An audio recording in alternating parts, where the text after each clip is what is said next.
4 अप्रैल 1979 की शाम Bhattu central jail Rawalpindi की कोठरी में लेटे हुए थे। उनका सर और कंधे जेल की दीवार के साथ आरामदा हालत में थे। शाम 6:05 पर कुछ लोग भट्टू की कोठरी में दाखिल हुए। ये लोग दरअसल सरकारी मुलाजिम थे और सेल में भट्टू को उनकी फांसी की सजा सुनाने आए थे। सुपरिटेंडेंट जेल यार मोहम्मद ने जेब से एक कागज का टुकड़ा निकाला और पढ़कर सुनाया, आपको नवाब मोहम्मद अहमद खान के कत्ल में फांसी की सजा सुनाई जाती है। सदर पाकिस्तान ने इस केस में मुदाखलत न करने का फैसला किया है, इसलिए अब आपको फांसी दी जाएगी। जेल सुपरिटेंडेंट ने जब ये हुक्म सुनाया तो भट्टू उसी तरह अपने गद्दे में बगैर किसी घबराहट और परेशानी के लेटे रहे। उनके चेहरे पर खौफ और आंसुओं के बजाय एक मुस्कुराहट नमूदार हुई। जेल सुपरिटेंडेंट ने हुक्म सुनाया और कोठरी से बाहर की तरफ चल पड़ा। सुपरिटेंडेंट के साथ मजिस्ट्रेट भी कोठरी से बाहर चल पड़ा। भट्टू ने कर्नल रफी से मुखातिब होकर पूछा, ये क्या ड्रामा खेला जा रहा है? फौजी अफसर ने जवाब दिया, जनाब मैंने कभी आपके साथ मजाक किया है? भट्टू ने फौरन कहा, व्हाट डू यू मीन? और फिर दोहराया, तुम्हारा क्या मतलब है? कर्नल रफी ने जवाब दिया, जनाब लास्ट ऑर्डर्स मिल चुके हैं, आज आपको फांसी दी जा रही है। भट्टू ने अब की बार कर्नल रफी की तरफ वहशत से देखा और ऊंची आवाज में हाथ हिलाते हुए पूछा,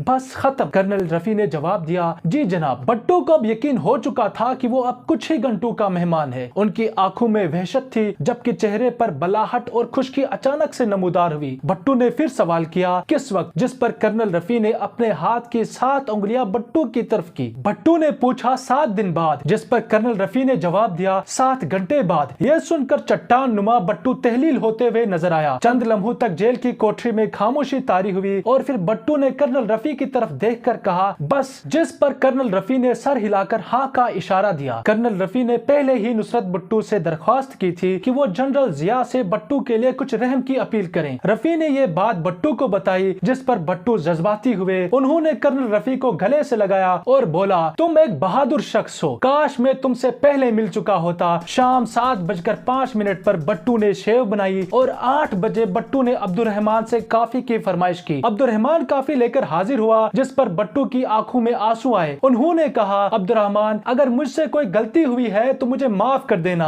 आज मैं आखिरी रात तेरे साथ हूँ, मैं सिर्फ चंद ही घंटों का मेहमान हूँ। भट्टू ने फिर वसीयत लिखना शुरू की और फिर वसीयत जलाकर एक कागज की मदद से साफ करते रहे। 11 बजे उन्होंने अब्दुर्रहमान को सहन साफ करने के लिए आवाज दी और गार्ड से पूछा, कितना वक्त है? गार्ड ने जवाब दिया, काफी वक्त है। भट्टू ने फिर सवाल किया, 1 घंटा, 2 घंटे? मगर संतरी खामोश रहे। भट्टू ने फिर कहा, 1-2 घंटे तो सो सकता हूँ। जिस पर संतरी ने जवाब दिया, जी जनाब। भट्टू ने एक बार फिर सवाल करते हुए पूछा, फिर जगह तो नहीं दोगे? संतरी एक बार फिर खामोश रहा। अब्दुर्रहमान कोठरी में दाखिल हुआ और कोठरी साफ की, जबकि भट्टू खामोशी के साथ सोते रहे। 11:25 पर भट्टू सो गए। भट्टू ने नींद में अपनी बेटी सनम को पुकारा। रात 1:10 में भट्टू उठ खड़े हुए। भट्टू की फांसी का एहतमाम हो चुका था। सरकारी अमला भट्टू की कोठरी में दाखिल हुआ। कर्नल रफी ने भट्टू से पूछा, जनाब आप खुद चलकर जाएंगे या हम आपको उठा कर ले जाएं? भट्टू ने आगे से कोई जवाब नहीं दिया और कर्नल रफी की आंखों में आंखें डालकर देखते रहे। चंद ही लम्हों बाद 4 नौजवान कोठरी में दाखिल हुए और 2 ने भट्टू को बाजुओं से जबकि 2 ने टांगों से पकड़कर भट्टू को ऊपर उठा लिया। जिस पर भट्टू ने कहा, मुझे छोड़ दो। कोठरी से बाहर निकालकर भट्टू को स्ट्रेचर पर डाला गया। भट्टू के दोनों हाथों को हथकड़ियों से बांधा गया। जवानों ने स्ट्रेचर उठाया और फांसी घाट की तरफ चल पड़े। भट्टू खामोश रहे। जवानों ने फांसी के फंदे के सामने स्ट्रेचर उतारा। 2 जवानों ने भट्टू के बगलों में हाथ डालकर भट्टू को खड़ा होने में मदद की। जल्लाद ने भट्टू के सर और चेहरे पर मास्क चढ़ा दिया। फांसी का फंदा भट्टू के गले में डाल दिया गया। 2:04 पर जल्लाद ने लिवर खींचा और यूं पाकिस्तान की तारीख का एक अहम बाब इख्तिताम को पहुंचा।